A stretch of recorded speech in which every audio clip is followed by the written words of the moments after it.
ও কি আজকের যারা महफिले এসেছে ও গো আল্লাহ তাআলা তাদের ভালোবাসে ও গো আল্লাহ তাআলা তাদের ভালোবাসে সত্যি এরাই ভাগ্যবান সবাই পড়ি সাল্লাল্লাহু আলাইহি সালাম আমার সঙ্গে পড়ুন পড়ি সাল্লাল্লাহু আলাইহি সালাম পড়ো সাল্লাল্লাহু আলাইহি সালাম পড়ো সালাতু আলাইহি সালাম মুমিনের পাক জবানে পাখিদের জবানে পাখিদের জবানে মুমিনের জবানে বাতাসের টানে টানে মুমিনের জবানে পড়ে শুধুই একটি নাম পড়ে সালাতু আলাইহি সালাম পড়ে সাল্লাল্লাহু আলাইহি সালাম পড়ে সাল্লাল্লাহু আলাইহি সালাম পড়ে সাল্লাল্লাহু আলাইহি সালাম ও কি আজকের যারা महफिले এসেছে ও গো আল্লাহ তাআলা তাদের ভালোবাসে ও গো আল্লাহ তাআলা তাদের ভালোবাসে সত্যি এরাই ভাগ্যবান পড়ে সালাতু আলাইহি সালাম পড়ে সাল্লাল্লাহু আলাইহি সালাম ও কি মামিনার ঘরে হুর পরির মেলারে জোরে বল সুবহানাল্লাহ আর একটু জোরে হলো না আর একটু জোরে আর একটু জোরে ও কি আজকের যারা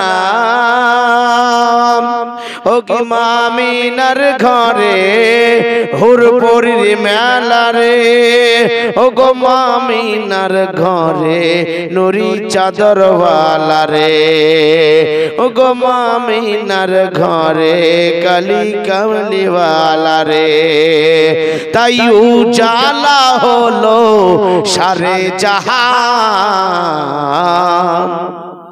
আরেকটু জোরে পড়ো সাল্লাল্লাহু আলাইহি সালাম পড়ো সাল্লাল্লাহু আলাইহি সালাম আমরা পাপী তাপী খোদা তাআলা দাও গো মাফি ঠিক কি না আমরা পাপী নয় আমরা পাপী তাপী খোদা তাআলা দাও গো মাফি আমরা যে নবীর গোলাম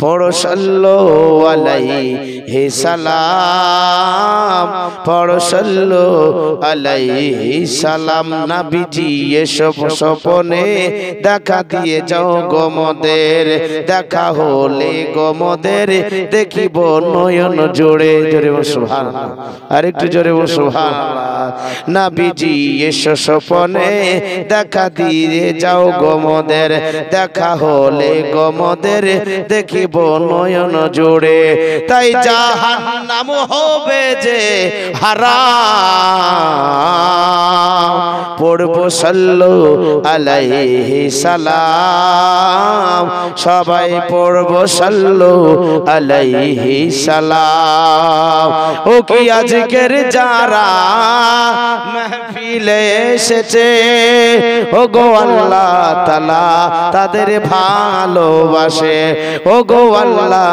তাআলা তাদের ভালোবাসে সত্যি এরাই ভাগ্যবান পড়ি সাল্লাল্লাহু আলাইহি সালাম পড়ো সাল্লাল্লাহু আলাইহি সালাম আল্লাহুম্মা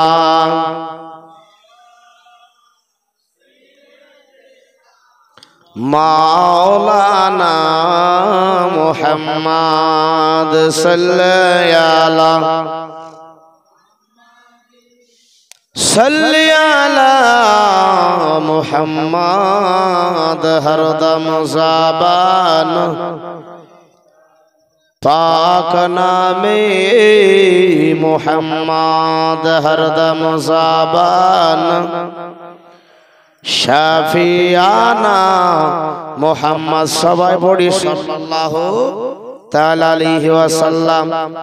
আলহামদুলিল্লাহ, যাবতীয় প্রশংসা মহান দ্রষ্টা মহান পাক রব্বুল ইজ্জাতের জন্য, যিনি ওয়াহদাহু লা শারীক, যিনি ওয়াক্কায় ওয়াব্বায় ওয়ানাদি নিরঞ্জন নিরাকার, যিনি আমাদেরকে ভালোবেসে পবিত্র সভা পবিত্র জলসায় আসার বসার শোনার তৌফিক আদা করেছেন, সেই জন্য উচ্চ আওয়াজে ভক্তি ভরে মহব্বতে পড়ে আলহামদুলিল্লাহ।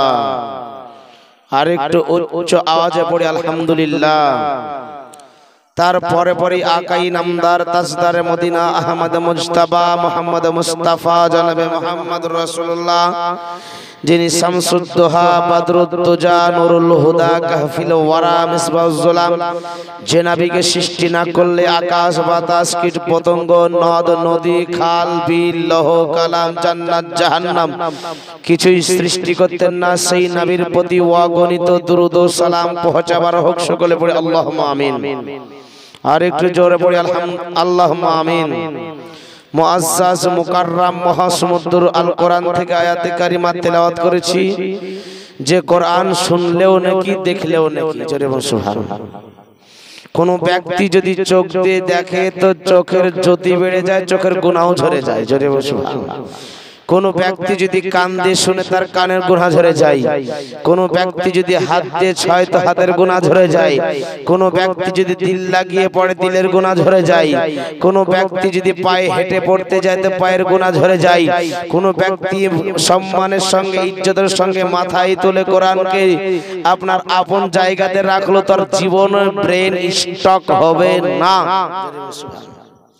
বাংলাদেশের সেই একদিন অনলাইনে সেদিন দেখছিলাম যে একজন ব্যক্তি কোরআন পড়া জানে না, তো ব্যক্তি যখন মারা গেল তার চেহারা একেবারে নূরময় চেহারা। অনেক আছে, অনেক ব্যক্তি আছে মারা গেলে তার চেহারা নূরের মতো ফুটে, যারা আল্লাহওয়ালা হয় কিছু আলামত পাওয়া যায়, কপাল তার ঘামে।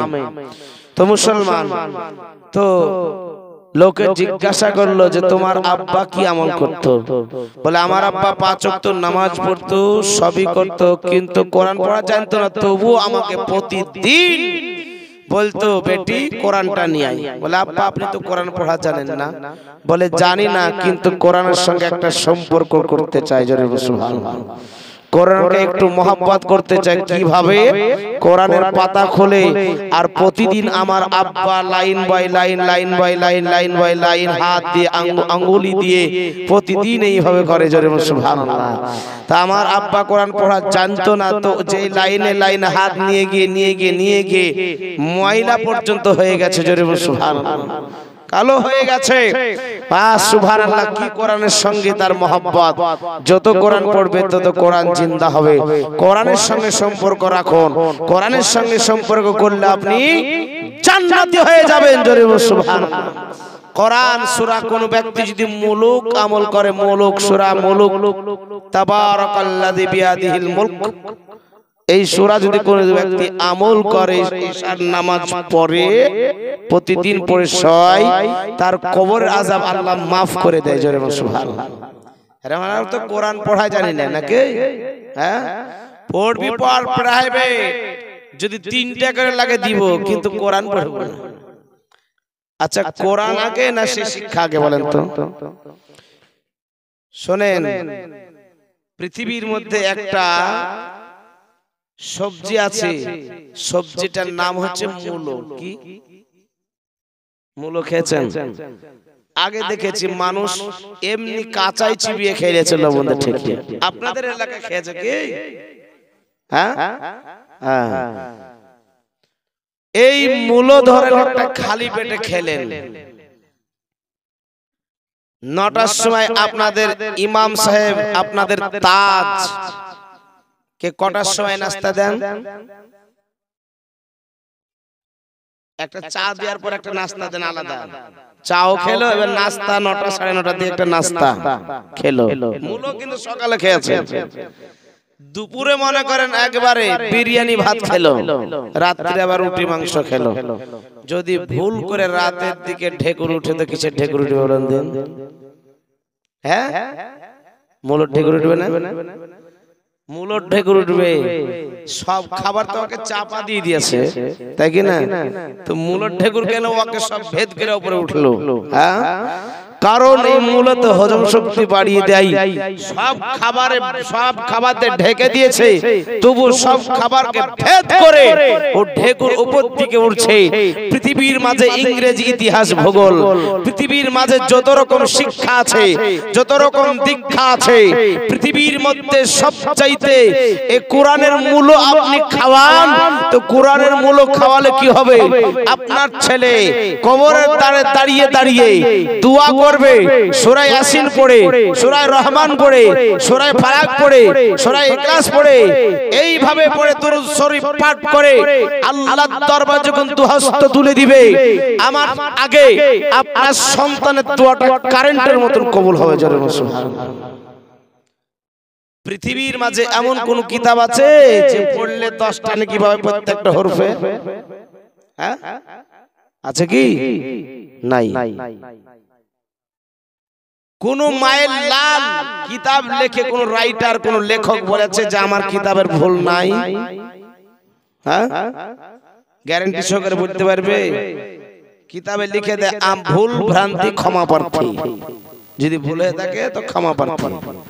কিন্তু আমার আল্লাহ এমন একটা কিতাব উম্মতে মুহাম্মাদের মাঝে দান করেছেন, প্রথম পেজই আমার আল্লাহ বলেছে জালিকাল কিতাবু লা রাইবা ফি, এই কিতাব पर कोई शक नहीं, এই কিতাবের প্রতি কোনো সন্দেহের অবকাশ নাই।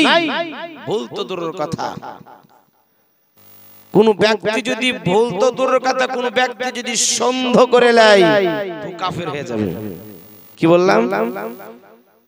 আপনারা বলছেন কাফের হয়ে যাবে, আমিও বলছি কাফের হয়ে যাবে। এবার আপনারা একটা ফতোয়া দিবেন, কোন ব্যক্তি যদি বলে লা ইলাহা ইল্লাল্লাহ মুহাম্মদ রাসূলুল্লাহ কোরআনে নাই, 6 মাস ধরেও খুঁজে পেলাম না, তাহলে মুহাম্মদ রাসূলুল্লাহ এটা কোরআনের আয়াত, লা ইলাহা ইল্লাল্লাহ এটা একটা কোরআনের আয়াত। কোন ব্যক্তি যদি বলে যে 6 মাস ধরে কোরআন হাদিস খুঁজে পেলাম না, ভুল প্রমাণ করে, ও মুসলমান থাকবে? আপনারাই ফতোয়া দিবেন। হ্যাঁ, এক জাহেল আনপড় খবিশ এ বলেছে যে মুহাম্মদ রাসূলুল্লাহ কোরআনে কোনো জায়গা নাই, কিন্তু মুহাম্মদ রাসূল এটা কোরআনের আয়াত, মুহাম্মদ সাল্লাল্লাহু আলাইহি সাল্লাম আল্লাহকে রাসূল। হ্যাঁ, এটা ঈমানি কলমা। মুসলমান হতে গেলে এই কলমা পড়তে হবে, ঠিক কি না? হ্যাঁ, তুই তো হিন্দু চাইতো খারাপ। হিন্দুরাও বিয়ে পড়াতে গেলে কলমা পড়ে, কলমা পড়াতে গিয়ে বলে যে মার বেশি বেশি করে ঢোল বাজা, যাতে কলমা না শুনতে পায়। ওরা সাংস্কৃতিক ভাষাতে বলে লা ইলাহা ইল্লাল্লাহ মুহাম্মাদুর রাসূলুল্লাহ। বুঝতে পারছেন কি না? তো তুই হিন্দু চাইতে তুই খারাপ। রাজ্জাক বিন ইউসুফ ডাকাত, কোন বাসতালায় গাছতালায় দুদিন পড়ে নিয়েছে, একবারে আনপড় কিছু জানে নাই। ওদের মধ্যে আপনার কিছু জেনারেল শিক্ষিত, যেমন রাহুল বেরাদার। আরে বাপ রে, রাহুল বেরাদার ওই জলঙ্গিতার বাড়ি, ওখানে আমার একটা ওর বাড়ির কাছে জালসা আছে 1 তারিখে। বুঝতে পারছেন? তো এ নিজেই বলছে আমি পড়াশোনা জানি না, মাদ্রাসায় একদিনও পড়িনি, তো ও কি শিক্ষা দিবে জাতিকে? বাংলা পড়ে ও হাদিসের হও বুঝতে পারবে না, কোরআনের কও বুঝতে পারবে না। কোরআন বুঝতে গেলে 10টা জ্ঞান লাগবে, তবে কাতে কোরআন কেউ বুঝতে পারবে। তুই কি বুঝবে? ও কটা তাফসীর পড়া জানে? হ্যাঁ মুসলমান ভাই ব্রাদার ইসলাম, এরা ঈমানকে চুরি করার জন্য, ঈমানকে লণ্ঠন করার জন্য উঠে পড়ে লেগেছে। বাংলা কিতাব ব্যাগে ব্যাগে বয়ে নিয়ে বেড়াচ্ছে। বুঝতে পারছেন কি না? তোর বাপের বেটা যদি হইস তো আরবি বয়ে নিয়ে না, আরবি তোর ভাড়ে কতখানি তেল আছে তখন দেখা যাবে। হ্যাঁ, কিন্তু ও কোনদিন সম্মুখীন হবে না। কত ওয়াহাবিকে দেখলাম, তো তোমরা ফুটুর ফুটুর কত কিতাব নিয়ে বসো, তাহলে আমাদের শায়েখের আসবে না। ওরে বাপরে কত বড় শায়েখ, ভাড়ে তেল থাকলে তো বসবে।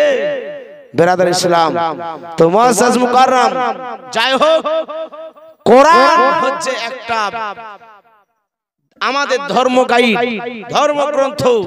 একটা হরফ যদি কোনো ব্যক্তি পড়ে তো 10টা নেকি পাওয়া যায়। জোরে বলুন সুবহানাল্লাহ।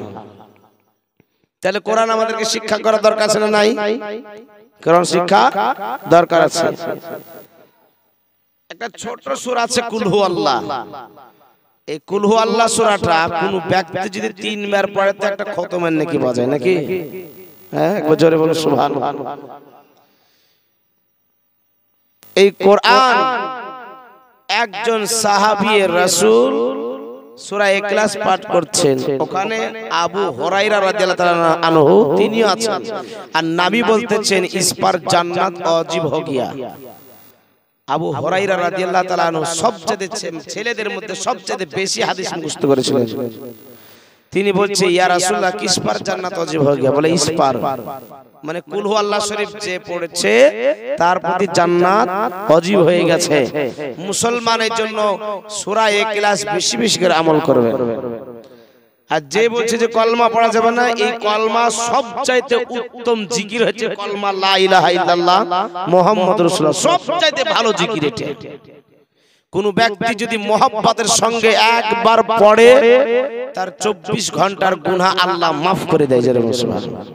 তাহলে এই খবিসেদের কথা মানা চলবে? মানবেন আপনারা? এই কথা বলতে হাত তুলে মানবেন? বেরাদার ইসলাম, মনে হচ্ছে ওয়াহাবি টুহাবি আছে নাকি ওখানে?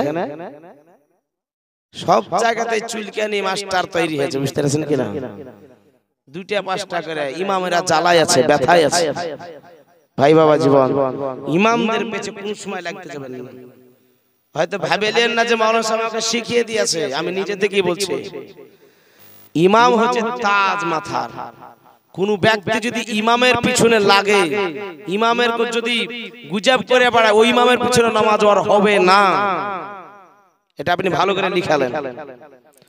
বেরাদার ইসলাম, কিছু বুড়া মানুষ আছে, রাগ করিয়েন না, বা কিছু বুড়া এখানে মানুষ থাকলে, কিছু বুড়া মানুষ যদি একটা থাকে তো ও বাড়ি আলীর সাথে ঝামেলা হবে তো নাগরা মসজিদের কোনা ধরে ভল্টিভ ঢিল হেছে তো কুটকুট করবে ইমাম সাহেবের সঙ্গে। বাড়ি আলীর রাগ ইমামের উপর ছাড়বে, আর বাড়ি গেলে যে ঝাঁট নিয়ে বসে আছে। বুঝতে পারছেন কিনা? হ্যাঁ ভাই বাবা জীবন, এইজন্য ইমামদেরকে সম্মান। আল উলামা ওয়ারাসাতুল আম্বিয়া, আলেমেরা আছে নবীর ওয়ারিস, নবীর মেহমান। নবীর মেহমানকে যদি কোনো ব্যক্তি দুঃখ দেয় সে নবীকে দুঃখ দেবে, আর নবীকে যদি দুঃখ দেয় সে আল্লাহকে দুঃখ দিল। ঠিক জোরে বলুন সুবহানাল্লাহ। কোরআনে বলেছে ইন্নামা ইয়াখশাল্লাহি মিন ইবাদিহিল উলামা। ভয় যদি করে এক জাত আছে আলেমেরাই ভয় করে। জোরে বলুন সুবহানাল্লাহ। এক আলেমের এক রাত্রির ঘুম আর আপনার সারা রাত্রির ইবাদত সমান হবে। আপনার সারা রাত্রি নফল ইবাদতের আর আলেমের এক রাতের ঘুম সমান হবে। তাহলে চিন্তা করেন আলেম কি জিনিস। বুঝতে পারছেন? আলেমের সঙ্গে উঠা বসা ইবাদত, আলেমের চেহারা দেখা ইবাদত, আলেমের সঙ্গে মহব্বত করা ইবাদত। জোরে বলুন সুবহানাল্লাহ। বলে কেমন করে? একটা কিতাব পড়েছিলাম, কিতাবটার নাম হচ্ছে খুতবাতে আজমেরি। কি কিতাব? খুতবাতে আজমেরিতে এক পাপিষ্ট লোক ও আল্লাহর নাফরমানি করে সারা জীবন বেরিয়েছে, আল্লাহর হুকুমকে মেনে চলেনি। তো আল্লাহ বলছে বান্দা তুই যদি নেকি দেখাতে পারিস একটা, তাহলে তোকে আমি জান্নাত দিয়ে দেব। বলছে আল্লাহ আমি কোনো নেকি করিনি, আমার ডাইরেক্ট জাহান্নামে ঠিকানা। বলে আমি তোকে জান্নাত দিব যদি নেকি দেখাতে পারিস। আমার আল্লাহ পাক রব্বুল ইজ্জাত যখন এই কথা বলতেছেন, আমার আল্লাহ বলতেছেন, বান্দা রে তুই কি পৃথিবীর মাঝে কোন এক জায়গায় 10টা আলেমে দিন বসে আছে, একই দোস্তের খানায় বসে খাওয়া দাওয়া করতেছে, ওই দোস্তের খানা থেকে তুই খাওয়া দাওয়া করেছিস নাকি আলেমদের সঙ্গে?